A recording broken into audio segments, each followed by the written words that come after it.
Hey everybody, welcome to the channel. My name is Zealous, and welcome back, or if we're being honest, welcome to my series called Prophet's Ramblings. On today's episode, I suppose you could say we are keeping the theme of the simulation genre, as we are talking about Schedule 1, and why I think it stands above the rest of its type, and why I personally think is one of the best simulation games out there currently. Like before, I'll just have some random footage of me in my current modded playthrough. Please forgive the choppiness. I had quite a bit of mods installed, courtesy of the Rescheduled 1 Discord. Thanks, Tricky. Anyways though, let's get into this. So, I am currently in my 4th playthrough of Schedule 1.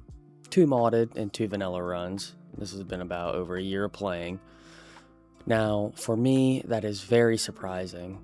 I have a very hard time focusing on games, especially games of this type. So, Schedule 1, for it to keep bring me back, definitely does say something. I mean, at least to me. But, obviously, most people won't play a game that many times, especially one in beta still. Somehow, though, I still find myself playing it. So I think that's what's compelled me to want to ramble about it. Enough of this though, let's actually talk about the game. Now, my first big reason would be the activities in the game itself. I feel as if many of these games of this genre suffer from horribly tedious minigames. Now, obviously not every simulation minigame sucks, and many are designed to be sucky until you get some sort of automation. For me though, Schedule 1 finds a perfect balance for most activities to where it's fun and enjoyable just enough, and when you teeter on the annoying edge of them, you unlock the employees to do all the menial labor for you. Many games I feel suffer with that balance. Both games I talked about in my last video, Megastore and Supermarket Sim, suffer with that early game grind. Now, this isn't saying all of the activities are perfect, looking at you, Chemistry Station, but there's just enough balance and choice of different activities to keep you entertained. Unless you hate all the activities, then you're kind of out of luck. Now, next reason is the mixing system. Simulation games often don't have too many ways to put personal touches into them, most just being different ways to place decorations at the place of operation or business. The mixing system though, to me, adds a not too complex, but just deep enough system where you can experiment and find the product that sells for the most, while also adding your own spin on that product, if you say that. I would personally recommend to use the random seed mixing in the settings if and when you do play. That way when you do happen to find maybe a god mix, it's all the more rewarding. Trust me. You can also name all of them, which once again adds to that nice little personal touch of adding on to your little empire, if you will. Now, the next reason is the man who made the game himself, old Tyler, also known as TVGS or Tyler's Video Game Studios. Dude genuinely just wanted to make a game, and it shows. When he first released it, if I am remembering correctly, he was a solo dev. I do believe he has a couple of people helping him with the game now, but it was quite impressive to see how much he could do while in college, honestly. He's also extremely active within his community. I'm sure a lot of people can attest to that. He's constantly talking with people about the game, and he even regularly does community polls for people to decide the next update theme. The next one that he just did is actually for special customers, if I'm remembering correctly. It's very nice and refreshing to see a dev so willing to work with his community, so all the more praise to him. Now, my last but definitely not least, and probably my biggest reason actually, would have to be the modding community.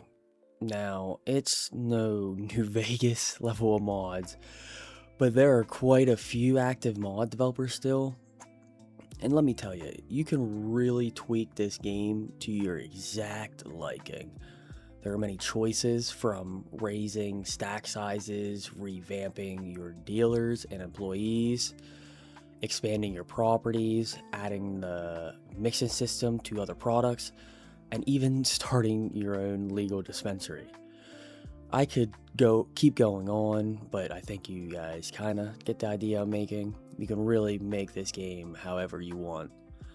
Now, I will mention that at one point there was a handful of mods that had virus malware put into them.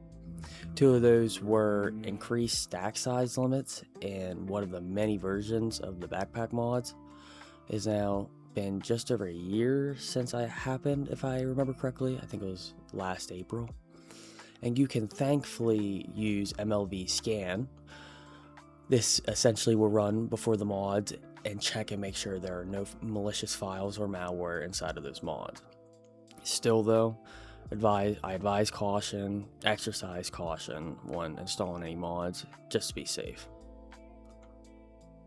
Now, typically you wouldn't save the worst part for last, but I do feel like I should mention two things that does sorta annoy me.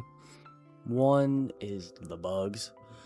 Most of the time it's quite harmless and sometimes funny, but in multiplayer, especially recently when I was playing with my buddy Dark, it seems there's been a lot of bugs that would just intermittently pop up, and it can be quite frustrating at times. One of which was the disconnection bug. My buddy Dark kept getting disconnected. He couldn't rejoin. Alright, bro. I'm gonna fucking reload my game. I'm just stuck at a loading screen saying syncing AI behavior.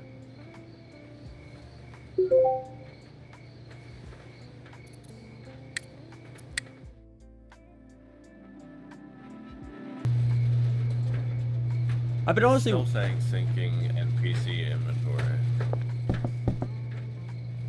It shows you here now for me. That's an improvement from last time. You weren't here. It's just very annoying things like that. You know, it adds to the frustration. There's also the drying rack bugs, which is just another form of that. Essentially, people can't join your game until you take everything off the drying racks, and it may also be the mixing stations as well. But just annoying, you know, but definitely fixable. My other reason is the map. It's definitely on the smaller side. After about 2 or 3 run-throughs, you'll pretty much have seen it all, and, you know, it loses that luster very quickly.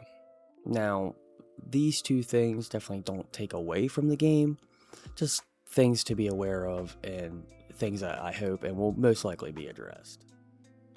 Now, you know, enough of all this yapping though. I think my ramble is about done here. Hopefully you guys get some from this video, and maybe it encourages you to even try Schedule 1. If you liked it, please leave a like, and thanks guys.